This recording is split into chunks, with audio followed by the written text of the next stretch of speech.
यूं ही नहीं ताज ताज बन जाता है। शिल्पकारों का हुनर और चुनिंदा संगमरमर ताज को नायाब बनाते हैं। कुछ ऐसे ही चुनिंदा जगहों से बस खास ही चुनकर लाता हूँ। कतरे कतरे को मैं हीरे सा परखता हूँ। यूं ही नहीं मैं रजनीगंधा बन जाता हूँ। पाठशाला की पहली क्लास, पहले राहुल का तू तड़ाक, अब किसने पीएम मोदी को मां की गाली दे दी। बीजेपी कांग्रेस में महाघमासान क्यों हो गया। राहुल से लेकर केजरीवाल तक नरेंद्र सरेंडर का माहौल बनाते इंडी गठबंधन को किसने तगड़ा जवाब दे दिया। केजरीवाल ने गांधी परिवार के लिए क्या ऐसा बोल दिया जो राहुल गांधी और सोनिया गांधी के लिए बड़ा झटका है। आज आपको यह सब दिखाऊंगा। लेकिन जिस वक्त नरेंद्र मोदी अपनी सबसे बड़ी लड़ाई लड़ रहे हैं, जिस वक्त वो अमेरिका की अकड़ और ट्रंप की सनक से भिड़े हुए, जिस वक्त भारत के हितों के लिए मोदी दुनिया के सबसे बड़ी ताकत से लड़ रहे हैं, उस वक्त नरेंद्र मोदी के साथ देश में क्या हो रहा है आप देखेंगे तो आपका सिर शर्म से झुक जाएगा बॉस, कि पॉलिटिक्स का क्या लेवल हो गया है। राजनीति का ऐसा लेवल, वो भी उस वक्त में जब देश बड़ी लड़ाई लड़ रहा है। उस वक्त देश के प्रधानमंत्री के लिए गाली गलौच हो रही है। आप देखिए, राहुल गांधी पीएम मोदी को तू तड़ाक कर रहे थे, ये तो हमने आपको दिखाया था। लेकिन दूसरी तरफ बिहार में इंडी गठबंधन की रैली में पीएम मोदी को मां की गाली दे दी गई बॉस। मां की गाली देश के प्रधानमंत्री को। इतना काफी नहीं था कि कांग्रेस ने पीएम मोदी को लापता बता दिया। एक पोस्टर जारी करके नरेंद्र मोदी को कुख्यात वोट चोर कह दिया। मोदी पर पर्सनल अटैक करने में केजरीवाल भी पीछे नहीं रहे। उन्होंने पीएम मोदी के लिए भीगी बिल्ली जैसे शब्दों का इस्तेमाल किया। यानी इधर इंडी गठबंधन और उधर ट्रंप की टीम, ऐसा लग रहा है जैसे नरेंद्र मोदी के खिलाफ टू फ्रंट वॉर खोल दी गई है, जिसके मन में जो आ रहा है वो नरेंद्र मोदी के खिलाफ वही बोल दे रहा है। नरेंद्र मोदी के खिलाफ हमले में कोई कोर कसर नहीं छोड़ी जा रही। और आप लेवल सोचिए बॉस, मां की गाली। नरेंद्र मोदी भी हालांकि डटे हुए हैं, वो इस हमलों से बेपरवाह अपने काम में लगे हैं। ट्रंप खिसिया रहे हैं तो खिसिया रहे हैं, राहुल गांधी बोल रहे हैं तो बोल रहे हैं, गाली पड़ रही है तो पड़ रही है। नरेंद्र मोदी देश के लिए अपना विजन लेके बढ़े जा रहे हैं। पीएम मोदी जापान और चीन के दौरे पर निकल गए। ट्रंप का बस नहीं चला तो उन्होंने अपनी टीम को लगा दिया कि मोदी पर भयंकर हमले करो। ट्रंप की टीम, ट्रंप ने कौन से जोकर उतारे हैं नरेंद्र मोदी को धमकाने के लिए। कैसे यूक्रेन युद्ध का सारा दोष भारत पर मढ़ा जा रहा है, क्या भारत करने जा रहा है, क्या डर दिखाया जा रहा है भारत को, यह सब आपको आगे बताऊंगा। लेकिन इंडी गठबंधन ऐसे समय में पर्सनल अटैक क्यों तेज कर रहा है। जो केजरीवाल कई दिनों से शांत थे वो मैदान में आ गए। अभी ट्रंप जैसे ताकतवर नेता से मोदी भिड़ रहे हैं और यही अच्छा मौका है पीएम मोदी की टांग खींचने का। इन लोगों को यही लग रहा है क्या। कल जैसे ही भारत पर 50% टैरिफ लगा और ट्रंप ने पीएम मोदी को टारगेट करने वाला बयान दिया, राहुल गांधी तो अलग ही लेवल पे बातें कह रहे हैं। आज आपको ये पूरी पॉलिटिक्स, इस देश में पॉलिटिक्स के नए लो की हर खबर बताऊंगा। कैसे बीजेपी और कांग्रेस भिड़ गए हैं पीएम मोदी को जो मां की गाली दी गई है उस पर। लेकिन पहले एक झलक देखिए।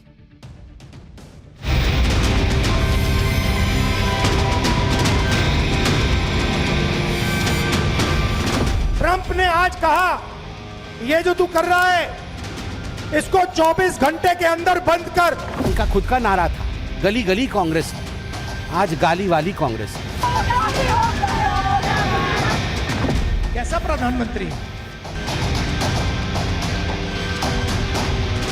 ट्रंप के सामने भीगी बिल्ली बने हुए।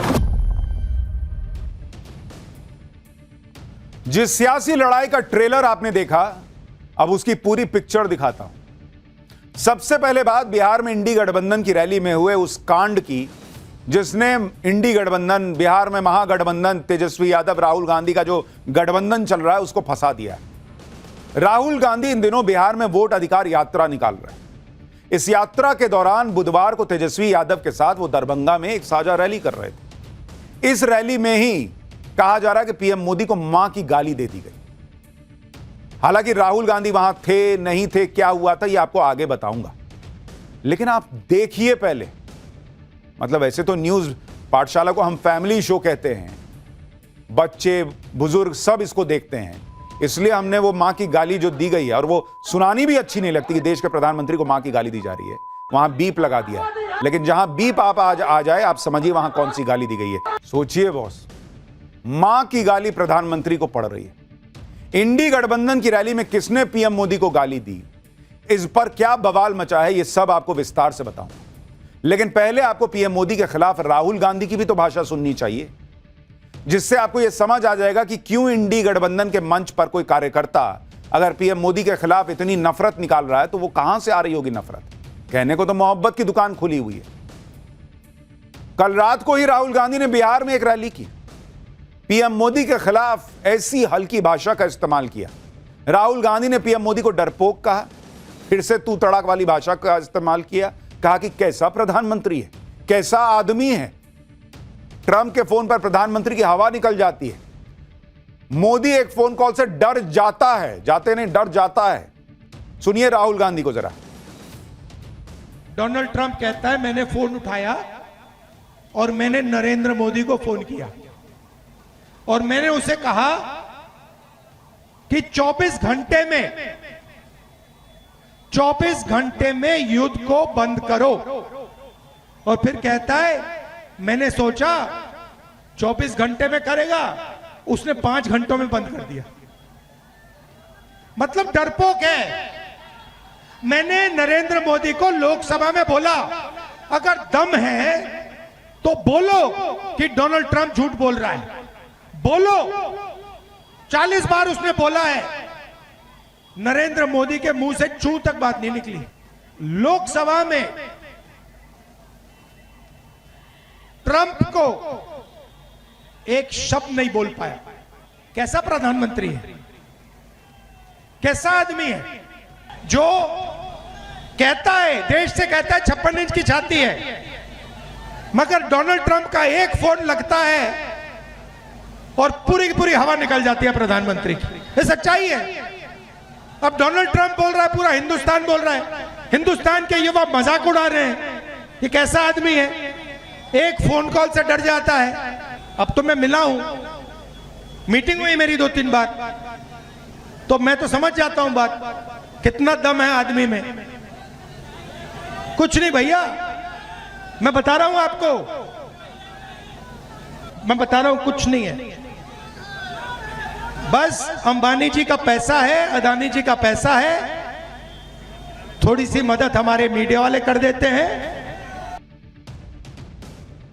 राहुल गांधी को इस बात की समझ ही नहीं आ रही पॉलिटिकल लेवल पर कि सबसे बड़ी मदद तो बीजेपी की वो करते हैं। कोई मीडिया, कोई अंबानी, कोई अडानी नहीं कर रहा बॉस।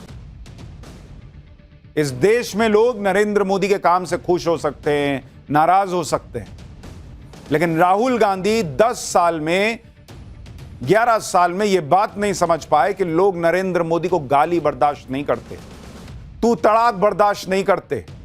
वो भी उस बिहार में खड़े होकर तू तड़ाक कर रहे हैं जहां बिहार के लोग आपसे नीचे तो बात ही नहीं करते, जी लगाए बिना बात ही नहीं करते।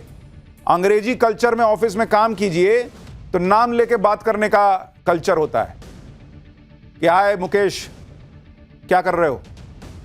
बिहारियों के मुंह से निकलेगा नहीं मुकेश जी ही निकलता है, तू निकलेगा नहीं, आप निकलता है कि मुकेश जी आप आएंगे। बहुत जी हटाने बोलेगा तब भी आप ही निकलेगा, मुकेश आप आएंगे, अगर थोड़ा भी बड़ा आदमी होगा। यहां 74 साल के नरेंद्र मोदी उनको कह रहे हैं राहुल गांधी की कैसा आदमी है, इससे ये नहीं होता, उससे वो नहीं होता, तू तड़ाक करके बात कर रहे हैं और कह रहे हैं कि मीडिया की वजह से जीतते हैं। अरे आपके इन्हीं वजहों से जीतते हैं। कोई मां की गाली दे रहा है वहां, कोई कह रहा है कि नीच आदमी है, कभी कोई कह रहे हैं कि मौत का सौदागर है। यही सब करा करा के आप जिता रहे हैं। एक तरफ राहुल गांधी हैं जो कह रहे हैं कि ट्रंप के सामने पीएम मोदी की हवा टाइट हो जाती है, मोदी डर जाते हैं। अरविंद केजरीवाल पीछे हैं, वो भी आगे लाइन में भाई, कह रहे हैं कि मतलब वहां तो लग रहा है कि कंपटीशन चल रहा है कि कौन नरेंद्र मोदी को कितना क्या बोल दे। बहुत दिनों के बाद आज अरविंद केजरीवाल आए प्रेस कॉन्फ्रेंस करने। केजरीवाल ने कहा कि पीएम मोदी तो ट्रंप के आगे भीगी बिल्ली बने हुए हैं। आम आदमी पार्टी ने इसी बात को हाईलाइट करते हुए अरविंद केजरीवाल का एक वीडियो जारी किया है, सुनिए जरा केजरीवाल को। अमेरिका ने अगर गुंडागर्दी करके 50% टैरिफ लगाया है, हमें क्या करना चाहिए था? हमें कपास के ऊपर 11% से बढ़ा के 50% टैरिफ कर देना चाहिए था। यही किया दूसरे देशों ने। हर जगह जहां हम देख रहे हैं उनकी सरकारों ने खड़े होकर ट्रंप का जवाब दिया है, डट के जवाब दिया, बहादुरी से जवाब दिया है। और ट्रंप एक कायर आदमी है, बुज़दिल आदमी है। ट्रंप को जो देश ट्रंप के खिलाफ खड़ा हुआ उस देश के सामने ट्रंप को झुकना पड़ा। मोदी जी की पता नहीं क्या मजबूरियां हैं कि मोदी जी ट्रंप के सामने भीगी बिल्ली बने हुए हैं। अरविंद केजरीवाल पता नहीं कौन सा अखबार पढ़ रहे हैं, कौन सा चैनल देख रहे हैं कि दुनिया में सारे देश ट्रंप से भिड़ रहे हैं, एक भारत नहीं भिड़ रहा। दुनिया कह रही है कि भारत भिड़ रहा, कोई नहीं भिड़ पा रहा इस तरीके से। जर्मनी का अखबार छाप रहा है कि मोदी ट्रंप का फोन नहीं ले रहे 4-4 बार। ट्रंप इतना अलबलाए हुए हैं कि पैर पटक पटक के 50% टैरिफ लगा रहे हैं, कह रहे हैं और लगा देंगे। उनके जोकर कूद रहे हैं कि मोदी ये मोदी वो, अभी आगे दिखाऊंगा। और इस वक्त में एक देशभक्त को क्या लगेगा कि अरे यार अपना देश मजबूत दिख रहा है, इस वक्त तो साथ दे ही देते हैं, बाद में मोदी से दूसरे मामलों पे भिड़ लेंगे। ये लोग कह रहे हैं कि मोदी कमजोर है। अरे आप मोदी को कमजोर नहीं, भारत को कमजोर बता रहे हो, जबकि भारत की दुनिया में तारीफ हो रही है कि गजब भाई भिड़ गए हैं ये लोग। राहुल गांधी हो या अरविंद केजरीवाल, सब यही माहौल बनाने में लगे हैं कि अरे नरेंद्र मोदी तो पीएम मोदी तो ट्रंप से डरते हैं, बिगी बिल्ली बन जाते हैं। कोई इनसे पूछे कि भाई वो रूस से तेल खरीदना बंद कर देते अगर भीगी बिल्ली होते। ट्रंप यही ना कह रहा है भाई कि तेल खरीदना बंद करो, भीगी बिल्ली होते तो बंद कर देते। ट्रंप की शर्तों पे ट्रेड डील कर लेते, यहां के किसान, यहां का एमएसएमई सेक्टर, यहां का डेयरी सेक्टर, सबको बोलते कि जाओ मुझे नहीं फर्क पड़ता, मुझे डर लगता है ट्रंप से, मैं तो ट्रेड डील करूंगा। मोदी तो कह रहे मैं तो भिड़ रहा हूं, मेरा पर्सनल नुकसान होगा तो होगा। अगर वो ट्रंप से डर रहे होते तो चीन के दौरे पे नहीं जाते कि भाई ट्रंप बहुत नाराज हो जाएगा। और जब ये सब होता तो भारत पर 50% टैरिफ नहीं लगता। ये सब कमजोरी की निशानी है जो मोदी कर रहे हैं। और आपको नरेंद्र मोदी दिख रहे हैं, आपको ये नहीं दिख रहा कि भारत का प्रधानमंत्री ये काम कर रहे हैं। रूस से तेल भी खरीद रहे हैं, टैरिफ लग रहा है तो लग रहा है, देखा जाएगा। सिर्फ तेल नहीं खरीद रहे भाई, कह रहे हैं कि और करेंगे बिजनेस, बताओ क्या कर लोगे। ट्रंप का फोन नहीं उठा रहे।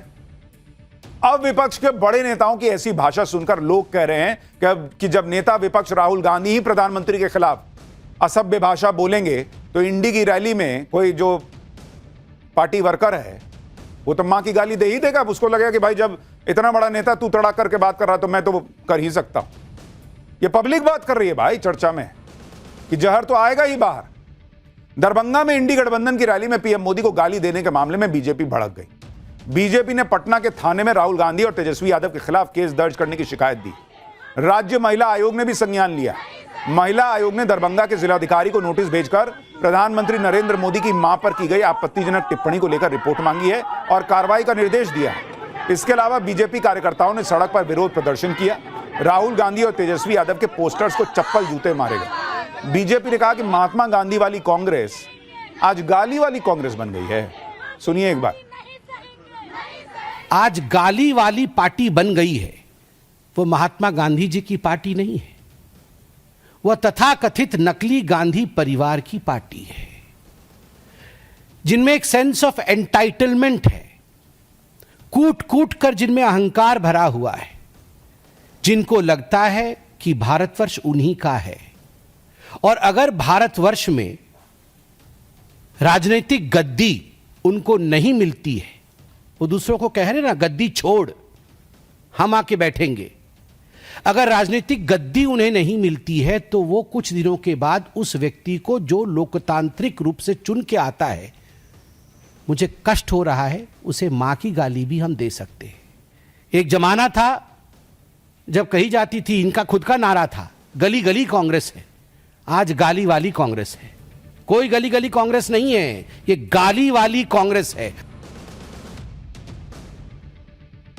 बीजेपी ने इस मुद्दे पर कांग्रेस को घेरा, लेकिन माफी मांगने की बजाय कांग्रेस के प्रवक्ता पवन खेड़ा ने पूरी घटना को ही खारिज कर दिया। पवन खेड़ा ने कहा कि यह सब ध्यान भटकाने की बातें हैं, हमारे यहां ऐसा हो ही नहीं सकता। एक बार जरा पवन खेड़ा को सुनिए, फिर आपको बताऊंगा कि कैसे खुद कांग्रेस के नेता मान रहे हैं कि रैली में पीएम मोदी को मंच से गाली दी गई थी। ये सब ध्यान भटकाने की बातें हैं। ना हमारी परंपरा है इस तरह की, ना हम कोई ऐसी बात करते हैं। लेकिन बीजेपी को देखिए, क्योंकि सवाल इतने तीखे हैं, जवाब दे नहीं पा रहे। जवाब दे नहीं पा रहे, इसलिए इस तरह के अनर्गल मुद्दों को उठा रहे हैं जो कि हमारे यहां से हो ही नहीं सकते। देश के प्रधानमंत्री को मां की गाली दी गई है, यह अनर्गल मुद्दा है। और क्या बीजेपी ने बोला है कि तुम वहां से जाओ और नरेंद्र मोदी को मां की गाली दे दो, हम उठाएंगे और मुद्दा भटका देंगे?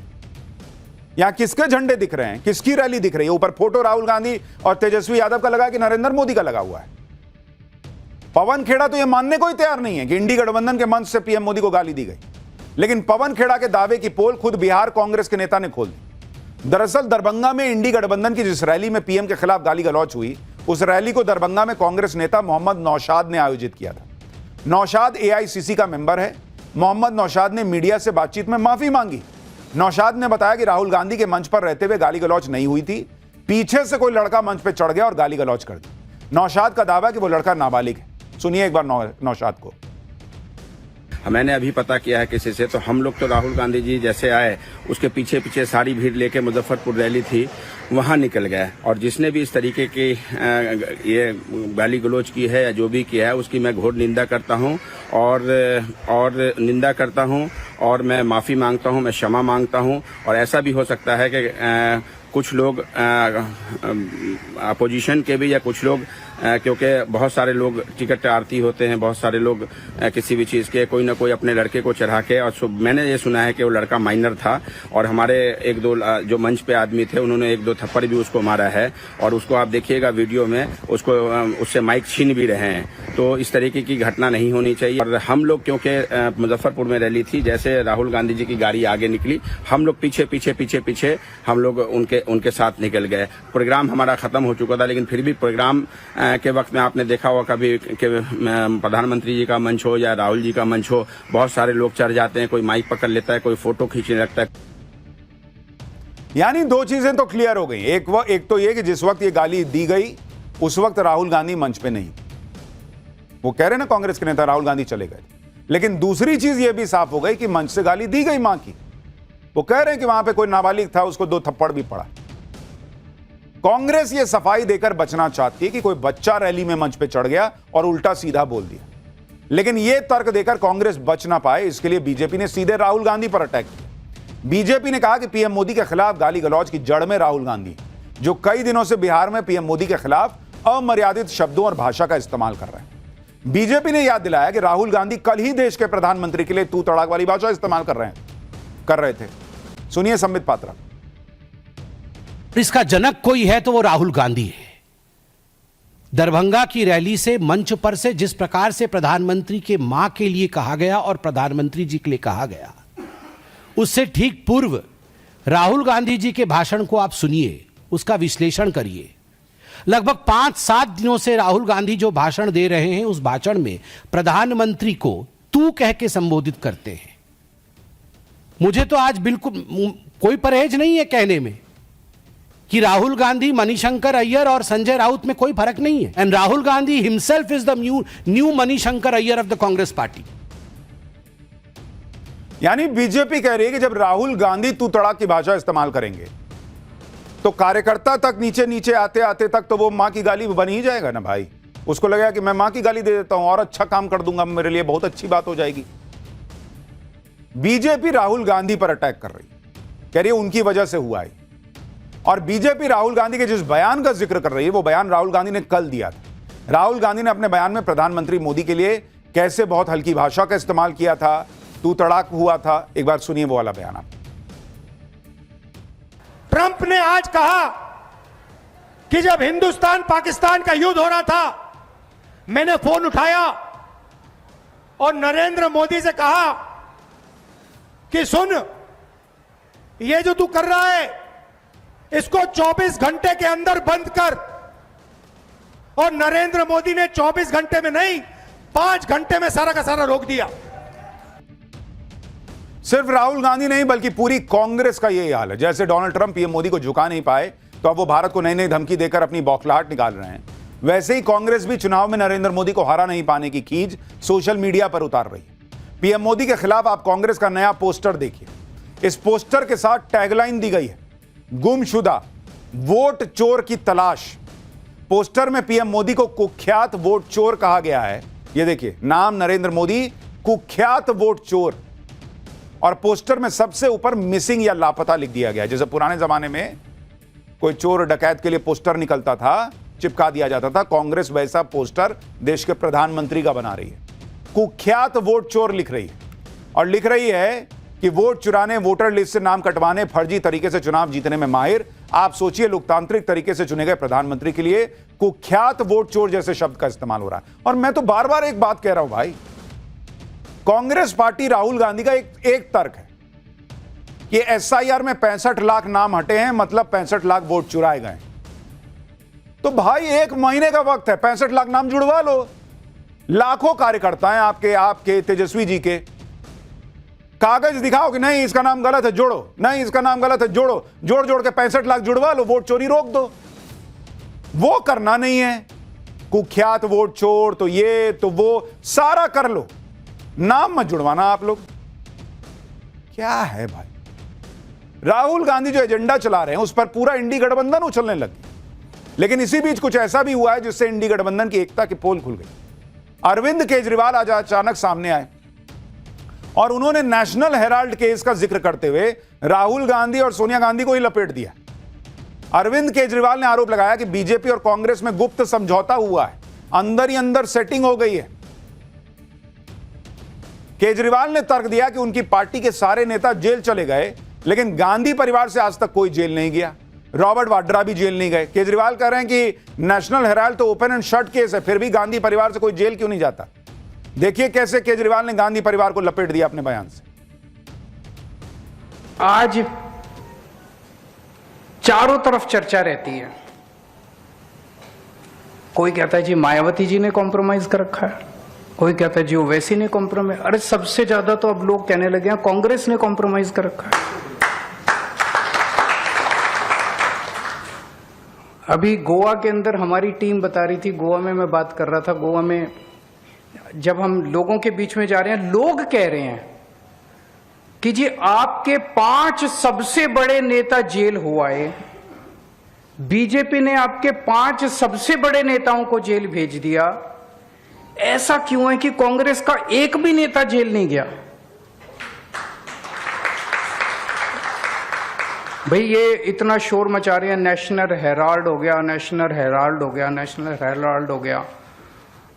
मेरे को नहीं पता क्या है नेशनल हेराल्ड, मैंने इंटरनेट पे जाके पढ़ा क्या है नेशनल हेराल्ड। सुनने में तो काफी खतरनाक लगता है, जो उसके फैक्ट्स हैं उससे तो लगता है कि ओपन एंड शट केस है। हमारे को बिल्कुल फर्जी केस बना के, कंप्लीटली फर्जी केस बना के हमारे को इन्होंने जेल भेज दिया। उनमें से कोई, गांधी परिवार से कोई जेल नहीं गया अभी तक। चुनाव में मेरे को याद है, ये हरियाणा के अंदर जितने लैंड स्कैम हुए थे उसमें रॉबर्ट वाड्रा, इनका सबका नाम आता था। उस टाइम कितना शोर, दामाद जी, पूरा 2014 का चुनाव ये दामाद जी के नाम से जीते थे। जीजा जी के नाम से जीते थे। अब कोई वही नहीं है। 2G केस बंद हो गया, कोयला घोटाला बंद हो गया, केस ही बंद हो गए। तो कुछ तो है। तो जनता बेवकूफ नहीं है, जनता सब समझती है। जनता में चर्चा चल रही है कि कांग्रेस और इनके बीच में गठबंधन है, कांग्रेस और बीजेपी के बीच में गठबंधन। हम लोग गठबंधन करने नहीं आए थे, हम लोग देश के लिए आए थे और देश के लिए लड़ते रहेंगे। कभी राहुल गांधी से अटैक से पहले अरविंद केजरीवाल ने आज एक प्रेस कॉन्फ्रेंस भी की। इसमें केजरीवाल ने पीएम मोदी को ट्रंप के टैरिफ के मुद्दे पर घेरा। केजरीवाल ने आरोप लगाया कि सरकार ने अमेरिका से आने वाली कपास पर इंपोर्ट ड्यूटी को माफ कर दिया। इससे भारत के कपास के किसानों को नुकसान होगा। अरविंद केजरीवाल ने कहा कि जैसे अमेरिका ने भारत पर 50% टैरिफ लगाया है, तो बदले में भारत को भी अमेरिका के प्रोडक्ट पर 100% टैरिफ लगा देना चाहिए। एक बार अरविंद केजरीवाल को सुनिए। 50% अगर ट्रंप ने टैरिफ लगाया, हमें बदले में 100% टैरिफ लगा देना चाहिए था। क्या हम कमजोर देश हैं? आज 140 करोड़ लोगों का देश है ये। 140 करोड़ लोग कम नहीं होते, बहुत बड़ी मार्केट है हमारी। कोई भी, दुनिया का कोई भी देश भारत से नाराजगी नहीं भारत की नाराजगी बर्दाश्त नहीं कर सकता। दुनिया का हर देश भारत में अपना माल बेचने के लिए बेताब है। अगर हम हिम्मत दिखाते ट्रंप को हमारे सामने झुकना पड़ता, लेकिन मोदी जी ट्रंप के सामने झुके हैं। आज पूरा देश जानना चाहता है मोदी जी आप क्यों झुके हुए हैं। 140 करोड़ लोग मोदी जी के साथ खड़े हैं। आप हिम्मत दिखाइए, हम आपके साथ खड़े हैं। 140 करोड़ लोग आपके साथ खड़े हैं। यानी इधर 50% टैरिफ पर भयंकर पॉलिटिक्स चल रही है। विपक्ष कह रहा है कि मोदी ने ट्रंप के सामने सरेंडर कर दिया। उधर जो इंडस्ट्री टैरिफ से सीधे सीधे प्रभावित हैं, वो भी टैरिफ के आगे सरेंडर नहीं कर रही, बल्कि ट्रंप के टैरिफ का तोड़ निकाल रही हैं। जैसे फुटवेयर इंडस्ट्री से जुड़े लोग कह रहे हैं कि वो दूसरे मार्केट तलाश लेंगे। इसमें रूस की मार्केट है, आसियान देश हैं, साउथ अमेरिका के देशों के मार्केट है। इंडस्ट्री से जुड़े लोग कह रहे हैं कि अमेरिका को यह समझना चाहिए कि फुटवेयर की बड़ी मार्केट है, कोई भी टैरिफ वाली ये ब्लैकमेलिंग के आगे सरेंडर ना करेगा। James and jewellery domestic council के चेयरमैन भी यही बात कह रहे हैं। वो भरोसा जता रहे हैं कि 3 से 6 महीने में अमेरिका के टैरिफ का असर खत्म हो जाएगा, भारत तो दूसरे बाजार तलाश लेगा। सुनिए हमारे यहां के खुद के व्यापारी कितने कॉन्फिडेंट है भारत को लेके कि हम ढूंढ लेंगे दूसरा मार्केट। जाओ ट्रंप तुम। However, we as manufacturers and wholesalers have made alternate routes by increasing our marketing all throughout all the states in India, in UAE. We are doing it in UAE and Saudi, Qatar, and other markets also, which we are looking at. The FTP, which has happened between UK and Australia, is affecting in a positive way to the gem and jewelry industry, and we are hopeful that in the coming 3 to 6 months we will be able to nullify the effect of the US. यानी भारत के लोग खुद इस वक्त खड़े हैं एक साथ कि ट्रंप के आगे झुकना नहीं है बॉस, और मोदी भी वही कर रहे हैं। और इसलिए अब ट्रंप ने किन जोकरों की फौज उतार दी है। ट्रंप का हर बार बेकार, मोदी को धमकाने के लिए अमेरिका ने किन जोकरों की फौज उतार दी, अब इसका चैप्टर खोलने जा रहा हूं। चीन से पहले जापान, 7 साल बाद दोनों देश यानी चीन और जापान जा रहे हैं मोदी। कौन कौन से धमाके करने वाले हैं, अब इसका चैप्टर आपको दिखाता हूं। इधर भारत में इंडी गठबंधन नरेंद्र सरेंडर का माहौल बना रहा है, वो तो आपने देख लिया। लेकिन पीएम मोदी पूरी दृढ़ निश्चय के साथ धमाके किए जा रहे हैं, और जिन धमाकों में ट्रंप का सारा घमंड जो है वो चूर चूर हो रहा है। मोदी जापान के दौरे पर निकल रहे हैं, जापान के बाद वो चीन जाएंगे। 7 साल में पहली बार नरेंद्र मोदी चीन और जापान जा रहे हैं। इस वक्त जब अमेरिका अपनी अकड़ दिखा रहा है, ट्रंप अपनी सनक दिखा रहे हैं, उस वक्त नरेंद्र मोदी का चीन और जापान का यह दौरा बहुत इंपॉर्टेंट है। चीन के साथ भारत के संबंध सुधर रहे हैं। पीएम मोदी के स्वागत के लिए चीन में जोरदार तैयारियां हो रही, लेकिन चीन जाने से पहले पीएम मोदी जापान जा रहे हैं। चीन और जापान जाकर नरेंद्र मोदी कौन से धमाके करने वाले हैं ये आपको आगे बताऊंगा, लेकिन ये पहले देख लीजिए कि इससे ट्रंप कैसे बिलबिला रहे हैं। मोदी को घेरने के लिए ट्रंप ने अपने यहां जोकरों की फौज उतार दी। किस तरह की अजीब अजीब बातें ट्रंप के सलाहकार कर रहे हैं, देख लीजिएगा तो आप भी कहिएगा कि जोकर हैं क्या। एक सलाहकार ने यूक्रेन युद्ध को मोदी का युद्ध बता दिया, तो आदमी नहीं बोलेगा कि जोकर हो क्या जी, मोदी का युद्ध कैसे हो गया जी रूस यूक्रेन। एक सलाहकार यूरोप से कह रहा है कि भारत पर टैरिफ लगा दो। जोकर नंबर 3 कह रहा है कि अगर भारत नहीं झुकेगा तो ट्रंप भी नहीं झुकेंगे, तो मत झुको जाओ।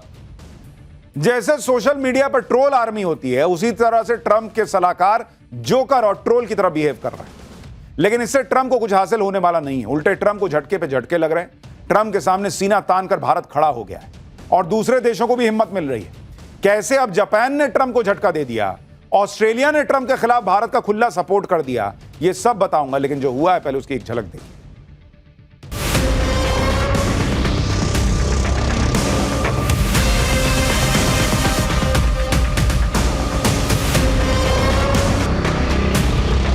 Because we got to fund Modi's war, okay?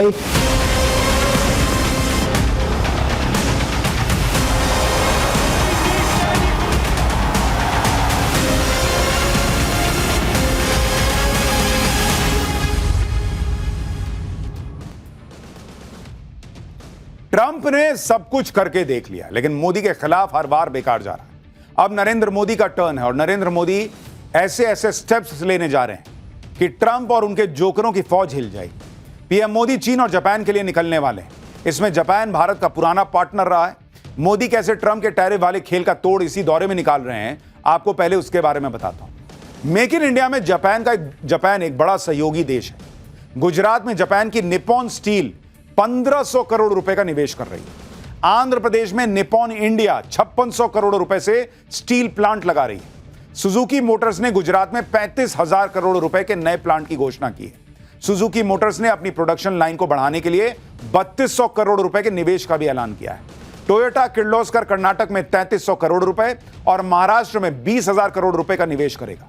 Reality sector में सुमितोमो रियलिटी कंपनी भारत में 41,000 करोड़ रुपए से ज्यादा का निवेश किया है। जापान की कंपनियों के साथ पार्टनरशिप से भारत के लघु और मध्यम उद्योग को फायदा हो रहा है। टोक्यो इलेक्ट्रॉन, फुजी फिल्म और टाटा इलेक्ट्रॉनिक्स मिलकर सेमीकंडक्टर इकोसिस्टम भी बना रहे हैं। फुजित्सु कंपनी अपने ग्लोबल कैपेसिटी सेंटर में 9,000 भारतीय इंजीनियरों की भर्ती कर रहा है, जिससे आईटी सेक्टर से जुड़े लघु और मध्यम उद्योगों को बढ़ावा मिल सके। यानी ट्रंप जितना भी जोर लगा ले, कितना भी टैरिफ लगा ले, भारत ने इसका तोड़ निकाल लिया है और अपने रास्ते खुद बना रहा है। नरेंद्र मोदी ने जैसा स्टैंड ट्रंप की सनक के खिलाफ लिया है, वो दुनिया के लिए एक मिसाल है। ट्रंप की टैरिफ नीतियों के खिलाफ अब दुनिया के देश भारत के साथ आ रहे हैं और अमेरिका को झटका भी दे रहे हैं। जैसे आप देखिए, जापान ने टैरिफ रेट कम करने के लिए अमेरिका के साथ एक डील की थी। अमेरिका ने जापान पर 25% टैरिफ लगाया था, जिसके बाद जापान और अमेरिका के बीच टैरिफ को लेकर डील हुई। इसके बाद अमेरिका ने जापान पर टैरिफ कम करके 15% कर दिया और बदले में जापान ने अमेरिका में $550 बिलियन निवेश करने की बात कही।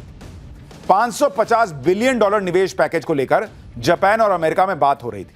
जापान के टॉप बिजनेस नेगोशिएटर रयोसेई आकाजावा को इस डील के लिए अमेरिका जाना था, लेकिन जापान के टॉप नेगोशिएटर ने अपना अमेरिका का दौरा रद्द कर दिया है। कहा जा रहा है कि इस निवेश से जापान को कोई खास फायदा नहीं होने वाला है। जापान चाहता कि अमेरिका में उसके निवेश से दोनों देशों को समान तौर पर फायदा पहुंचे। इसी को लेकर जापान और अमेरिका के बीच मतभेद दिख रहे हैं। डील के कुछ बिंदुओं पर प्रशासनिक स्तर पर चर्चा की जरूरत बताई जा रही है। इसी वजह से जापान के नेगोशिएटर ने अमेरिका जाने का प्लान कैंसिल कर दिया है। यानी भारत जो हिम्मत दिखा रहा है, भारत जो आत्मसम्मान की लड़ाई लड़ रहा है, उसका रिपल इफेक्ट हो रहा है। अब जापान को भी लग रहा है कि अरे यार, भारत कर सकता है, हम क्यों नहीं? डील करेंगे लेकिन हमको भी फायदा दो। जापान के इस फैसले से अमेरिका को झटका लग गया है। भारत के समर्थन में कई और देश आ रहे हैं। ऑस्ट्रेलिया ने टैरिफ के मुद्दे पर भारत का समर्थन कर दिया है। ऑस्ट्रेलिया की विदेश मंत्री पोनी वोंग ने कहा है कि हम भारत को एक मजबूत और भरोसेमंद साझेदार मानते हैं। हम स्वतंत्र और निष्पक्ष व्यापार में विश्वास करते हैं। हम टारगेटेड टैरिफ का समर्थन नहीं करते, वो चाहे भारत पर हो या ऑस्ट्रेलिया पर हो। वोंग ने कहा कि उनकी सरकार खुली अर्थव्यवस्था में विश्वास करती है और इसी में सबकी तरक्की है। ऑस्ट्रेलिया का यह बयान काफी महत्वपूर्ण है और टैरिफ के खिलाफ भारत के पक्ष को मजबूती देता है कि टैरिफ एक तरफा और गलत है जो ट्रंप लगा रहे हैं। यानी नरेंद्र मोदी के साथ दुनिया धीरे धीरे खड़ी हो रही है, क्योंकि भाई मोदी और भारत ने ताकत दिखाई। ऐसे कैसे कर देगा जी? लोगों को लगा हाँ यार, ये हो सकता है, हम भी लड़ सकते हैं।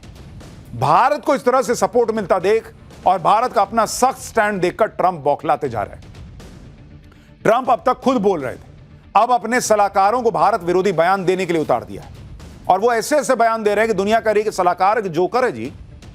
पीटर नवारो जो ट्रंप के सलाहकार हैं, व्हाइट हाउस में ट्रेड और मैन्युफैक्चरिंग के सीनियर काउंसिल हैं, वो लगातार भारत के खिलाफ बयानबाजी कर रहे हैं। पीटर नवारो ने तो अब ऐसी बात कह दी जिसे सुनकर आपको हंसी आएगी। पीटर नवारो ने कहा है कि भारत हमें सामान बेचकर जो पैसा कमाता है, उससे रूस से कच्चा तेल खरीदता है, उस तेल को रिफाइनरी में प्रोसेस करता है और खूब पैसा कमाता है।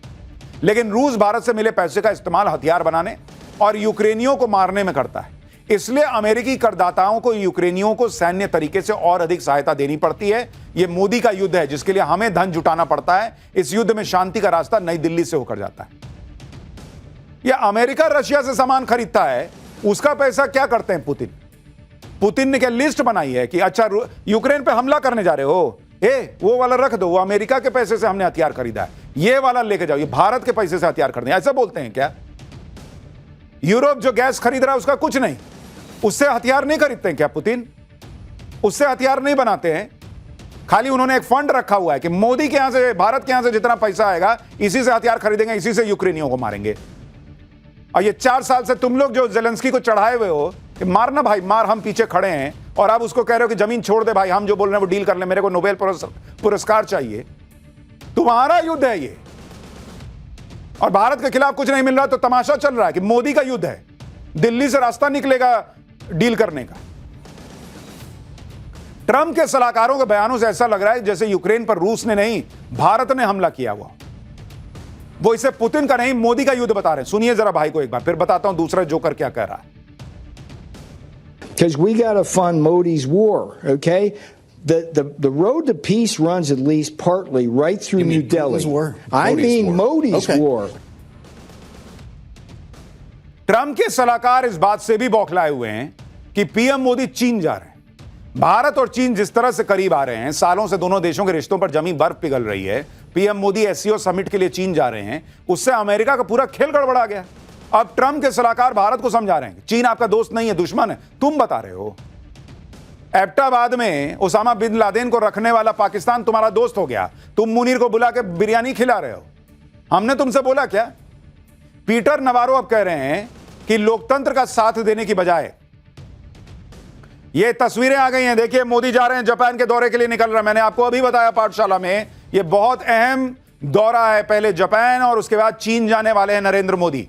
और ये तस्वीरें प्रधानमंत्री नरेंद्र मोदी की बहुत महत्वपूर्ण तस्वीरें हैं, क्योंकि पीएम का जापान और फिर चीन का दौरा अब शुरू हो गया है। खैर, लोकतंत्र का साथ देने की बजाय, वो कह रहे हैं नवेरो, जो पीटर नवारो हैं, उन्होंने कहा है कि लोकतंत्र का साथ देने की बजाय आप सत्तावादियों के साथ मिल रहे हैं। आप दशकों से चीन के साथ एक शांत युद्ध में हैं। चीन ने अक्साई चीन और आपके पूरे क्षेत्र पर आक्रमण किया, वो आपका मित्र नहीं है। चीन हमारा मित्र नहीं है, तुमको समझ में आ रहा है, और पाकिस्तान तुम्हारा मित्र है। यानी पीएम मोदी अभी चीन पहुंचे भी नहीं, लेकिन अमेरिका अभी से परेशान हो गया। पीटर नवारो ने भारत को ऑफर दे दिया कि अगर भारत रूस से तेल खरीदना बंद कर दे तो टैरिफ 50% से फौरन 25% हो जाएगा। सुनिए एक बार। Look, it's real easy. India can get 25% off tomorrow if it stops buying Russian oil and helping to feed the war machine. इसी तरह से ट्रंप के एक और सलाहकार केविन हैसेट ने भी भारत को धमकाने की कोशिश की। केविन हैसेट ट्रंप के आर्थिक सलाहकार हैं, आर्थिक मामलों में ट्रंप को सलाह देते हैं। केविन हैसेट ने भारत पर लगे टैरिफ और ट्रेड डील को लेकर कहा है कि ट्रेड डील को लेकर भारत का रुख अड़ियल है। अमेरिकी उत्पादों के लिए बाजार खोलने को लेकर भारत का रवैया अड़ियल रहा है। अगर भारत नहीं झुकता है तो ट्रंप भी नहीं झुकेंगे। भारत के अड़े रहने से ट्रंप और सख्ती दिखा सकते हैं। ट्रंप के सलाहकार आर्मी के बयान आपने देखे। अब आपको बताते हैं कि अमेरिका के वित्त मंत्री क्या कह रहे हैं। स्कॉट बेसेंट, जो अमेरिका के वित्त मंत्री हैं, वो भारत के खिलाफ यूरोप को भड़का रहे हैं। स्कॉट बेसेंट चाहते हैं कि जो अमेरिका कर रहा है वैसा ही यूरोप भी करे। स्कॉट बेसेंट ने कहा कि यूरोप के देशों से वो कह रहे हैं कि वो भारत पर टैरिफ लगाने के मामले में दबाव बनाए, लेकिन सिर्फ कनाडा इसके लिए तैयार था। यूरोप के देश खुद रूस से पेट्रोलियम प्रोडक्ट खरीद रहे हैं। यह युद्ध अमेरिका में नहीं बल्कि यूरोप में लड़ा जा रहा है। अमेरिका अकेले इसका बोझ नहीं उठा सकता है। अमेरिका चाहता है कि यूरोप भी भारत पर टैरिफ लगाए, लेकिन यूरोप इसके लिए तैयार नहीं हुआ है। मुझे लगता है अमेरिका अभी भी उसी माइंडसेट में, उसको लग रहा है कि वो जो है वो ब्रिटिश राज है और भारत पे कोई राज करके और भारत को गुलाम बनाए हुए। भाई, हम गुलामी से निकल चुके 1947 में, और उसके बाद हम किसी की गुलामी करने को तैयार नहीं है। यह नया भारत है। तुम अपनी गुलाम मानसिकता से बाहर निकलो कि तुम दुनिया के जो दादा हो और तुम जो बोलोगे वो दुनिया करेगी। दुनिया करती होगी, भारत नहीं करेगा। आप यह भी देखिए कि अमेरिका कैसे भारत पर दबाव बनाने की कोशिशें कर रहा है। पहले तो ट्रंप के मंत्री ने H-1B वीजा को खत्म करने की वकालत की। इस वीजा का फायदा भारतीय नागरिकों को मिलता है और अब अमेरिका जाने वाले भारतीय छात्रों को टारगेट किया जा रहा है। विदेशी छात्रों के लिए वीजा नियमों में बदलाव की तैयारी की जा रही है, जिसका असर भारतीय छात्रों पर पड़ सकता है। विदेशी छात्रों के लिए F1 और एक्सचेंज प्रोग्राम के तहत आने वाले विदेशी छात्रों के लिए J1 वीजा नियमों में बदलाव का प्रस्ताव है। एक नए नियम के तहत अब विदेशी छात्र सालों तक अमेरिका में पढ़ाई नहीं कर पाएंगे।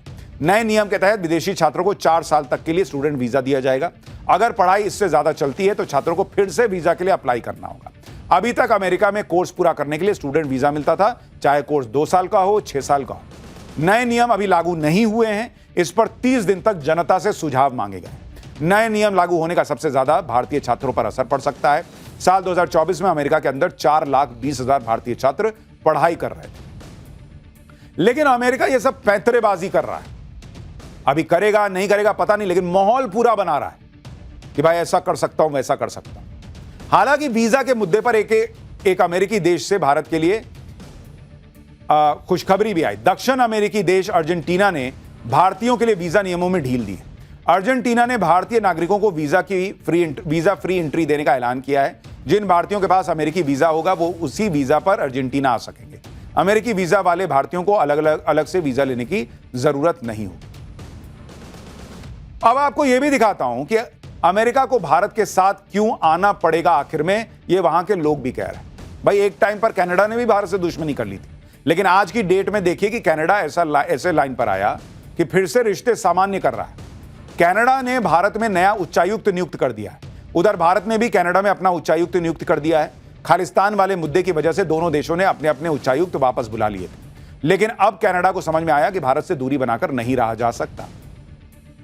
तो ट्रंप को जो करना है वो तो कर ही रहे हैं, लेकिन नरेंद्र मोदी, अभी मैंने आपको दिखाया, जापान जा रहे हैं, फिर चीन जाने वाले हैं।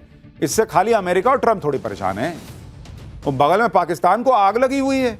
अगला चैप्टर देखिए, पीएम मोदी के चीन पहुंचने के पहले ही ऐसा क्या हुआ कि पाकिस्तान को 440 वोल्ट का झटका लग गया। ट्रंप के सामने मुनीर ने बोला वो झूठ जिसका पर्दाफाश होने वाला है, और चीन अमेरिका दोनों पाकिस्तान का तेल निकाल देंगे क्या? अब इसका चैप्टर। मोदी की चीन यात्रा की खबर सुनकर ट्रंप का टेम्परेचर चढ़ा हुआ है, ये तो समझ में आ रहा है। सोचिए पाकिस्तान का क्या हाल हो रखा होगा। मोदी के चीन पहुंचने से पहले ही पाकिस्तान में असीम मुनीर और शहबाज शरीफ की नींद उड़ी हुई है। मुनीर को समझ नहीं आ रहा कि मोदी ने ऐसा कौन सा जादू कर दिया भाई चीन पे कि चीन भारत से दोस्ती के लिए बिछा जा रहा है। पाकिस्तान में लोग ये सोच सोच के परेशान है कि मोदी का कौन सा मैजिक चल गया कि दो दुश्मन अब पार्टनर बनने का प्रयास कर रहे हैं। हालांकि चीन पे फुल भरोसा नहीं हो सकता, लेकिन प्रयास दोनों देश कर रहे हैं। मुनीर की टेंशन सिर्फ ये नहीं है कि भारत और चीन की दोस्ती गहरी हो सकती है, बल्कि वो इसलिए भी बौखलाया हुआ है क्योंकि चीन ने पाकिस्तान को भी टोकना शुरू कर दिया। मोदी के बीजिंग पहुंचने से पहले ही चीन ने ऐसा क्या कर दिया कि पाकिस्तान को 440 वोल्ट का झटका लग गया।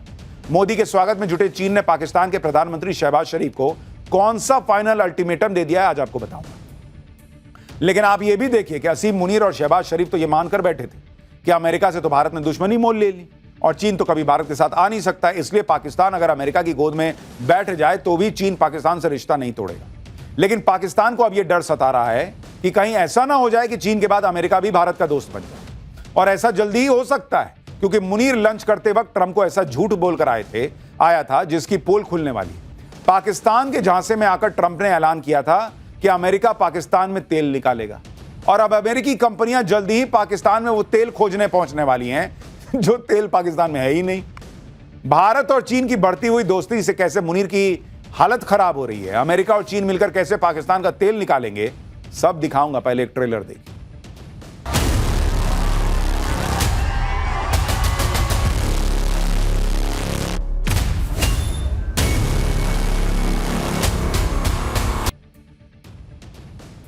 प्रधानमंत्री नरेंद्र मोदी अभी चीन पहुंचे भी नहीं है और पाकिस्तान में हाय तौबा मचनी शुरू हो गई है। शहबाज से लेकर मुनीर तक इस टेंशन में है कि मोदी और जिनपिंग की दोस्ती अगर हो गई कायदे से तो पाकिस्तान का क्या बुरा वक्त शुरू होने वाला है। मोदी के चीन दौरे से पहले ही पाकिस्तान को कौन कौन से डर सता रहे हैं वो भी आपको बताता हूं। मोदी की उपस्थिति में एससीओ के संयुक्त घोषणा पत्र में आतंकवाद की कड़ी निंदा का प्रस्ताव पास हो सकता है, जबकि अभी तक चीन की वजह से एससीओ संगठन आतंकवाद की निंदा और पाकिस्तान पर प्रतिबंध लगाने से बचता था।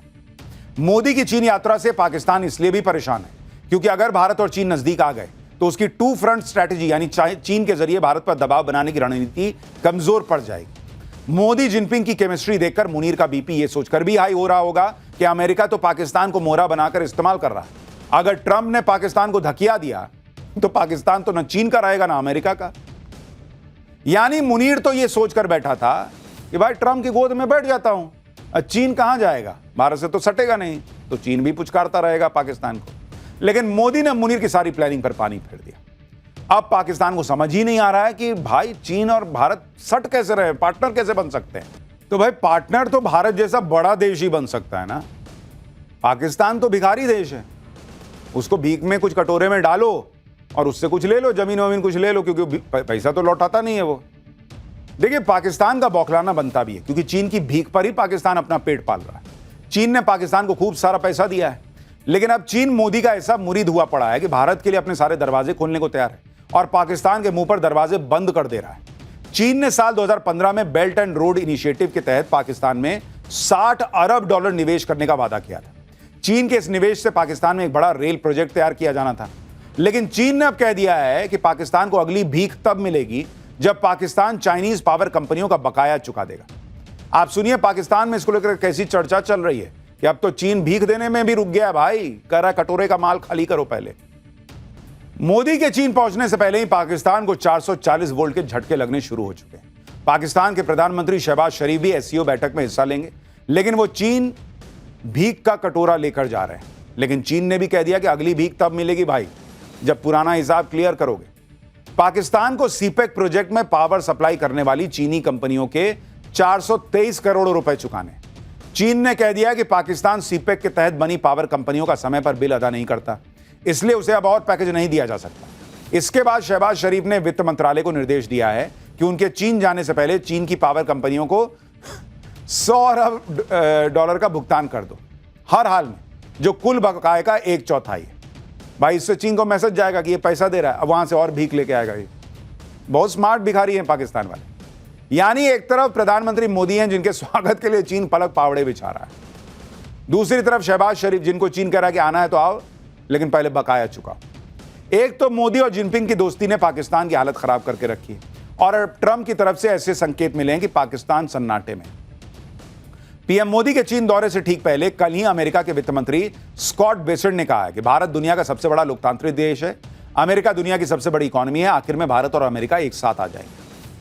अब मुनीर को समझ में आ गया कि भाई ये तो अलग खेल हो जाएगा, अमेरिका लास्ट में सट जाएगा, चीन सट ही रहा है, मैं कहां जाऊंगा फिर। मोदी और जिनपिंग की दोस्ती ने पाकिस्तान की उम्मीदों पर पानी फेर दिया है, और अब एक और ऐसी खबर आ रही है जिससे पाकिस्तान को तेज मिर्ची लगेगी। खबर है कि अफगानिस्तान में तालिबान सरकार के विदेश मंत्री आमिर मुत्ताकी भारत आ सकते हैं। दोनों देश यात्रा की तारीख तय करने के लिए बातचीत कर रहे हैं। अगर सब ठीक रहा तो तालिबान के सत्ता संभालने के बाद यह अफगानिस्तान के किसी मंत्री की पहली भारत यात्रा हो। इससे पहले जनवरी में भारत के विदेश सचिव विक्रम मिस्री ने काबुल जाकर मुत्ताकी से मुलाकात की थी। विदेश मंत्री एस जयशंकर ने भी मई में तालिबान सरकार के विदेश मंत्री से फोन पर बात की थी। यानी भारत काबुल में तालिबान सरकार के साथ रिश्ते मजबूत कर रहा है। जाहिर है इससे भी पाकिस्तान में तनाव का माहौल है। पाकिस्तान के सिर पर अब सिर्फ अमेरिका का हाथ है, लेकिन ट्रंप भी यह हाथ कब खींच लेंगे वो खुद नहीं जानते। आप देखिए कि ट्रंप ने हाल ही में पाकिस्तान में तेल निकालने का ऐलान कर दिया था और बड़बोले बयान दिए थे कि एक दिन भारत पाकिस्तान से तेल खरीदेगा। तब पाकिस्तान के लोग ही चौंक गए थे कि पाकिस्तान में तेल कहां है भाई, वो तो तेल ये अंडा जो फ्राई करते हैं वही वाला तेल है उनके पास। सोशल मीडिया पे रील्स वायरल होने लगी जिसमें बड़ी बड़ी कड़ाइयों में तेल को लोग दिखा रहे थे कि ये देखो ये पाकिस्तान का तेल का कुआं है, आओ अमेरिका ले जाओ ये तेल, ये देखिए। लोग ऐसे ऐसे रील डाल रहे थे कि ये पाकिस्तान का तेल है। लेकिन तब ट्रंप पाकिस्तान के झांसे में आ गए और अब अमेरिकी कंपनियां ट्रंप की बात को सच मान बैठी। अमेरिकी कंपनियां पाकिस्तान में उन तेल के कुओं पर निवेश की इच्छा दिखा रही हैं जो तेल के कुएं पाकिस्तान में है ही नहीं। पाकिस्तान के पेट्रोलियम मंत्री अली परवेज मलिक ने हाल ही में अमेरिका की डिप्लोमेट नटाली ए बेकर से मुलाकात की। इस मीटिंग में अमेरिकी कंपनियों को तेल और गैस की खोज के लिए पाकिस्तान में आमंत्रित करने पर चर्चा हुई।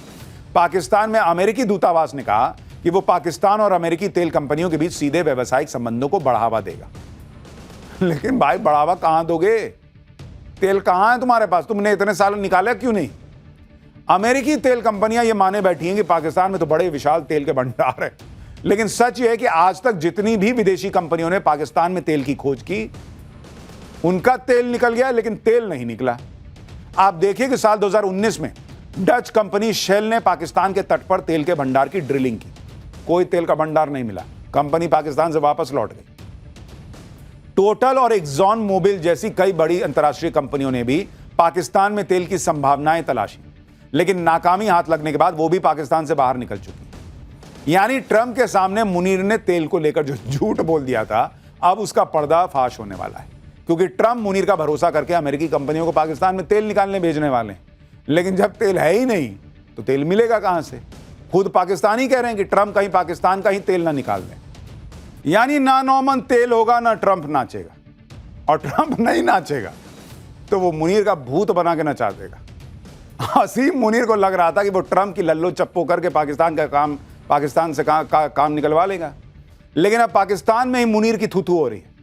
लोग करेंगे हसीम मुनीर पाकिस्तान के हालात क्या सुधारेगा भाई, उसने तो पाकिस्तानी फौज की हालत ही खराब करके रख दी। आप ये वीडियो देखिए, ये वीडियो वाघा अटारी बॉर्डर का है जिसमें भारत की साइड उस तरफ देखिए, ये पाकिस्तान की साइड है। पाकिस्तान की साइड गंदा पानी और कूड़ा और कचरा दिख रहा है, उधर भारत का साइड देखिए कैसा चमचमा रहा है। लोग कह रहे हैं कि एक ही जगह एक ही टाइम एक बराबर बारिश हुई, लेकिन भारत की तरफ भारतीय सेना की पोस्ट एकदम चमक रही है और पाकिस्तान की तरफ फौजी पानी और कचरे में खड़े हैं। तो मुनीर झूठे थोड़ी बोला था कि भारत मर्सिडीज है और हम कचरे का ट्रक हैं। देखिए कचरे के ट्रक में कचरा नहीं मिलेगा तो कहां मिलेगा। तो उधर मर्सिडीज चमचमा रही है, इधर कचरे के ट्रक में लोग खड़े हैं पानी में, घुटने भर पानी में। क्या ही देश है भाई। पाकिस्तान के लोग तो असीम मुनीर को इसी पानी में डूब जाने की नसीहतें दे रहे हैं। पाकिस्तानी ये भी लिख रहे हैं कि इस वीडियो में दिख रहा है कि भारत और पाकिस्तान के बीच का फर्क क्या है। खैर पाकिस्तान ना सुधरने वाला। हम छोटा सा ब्रेक ले लेते हैं।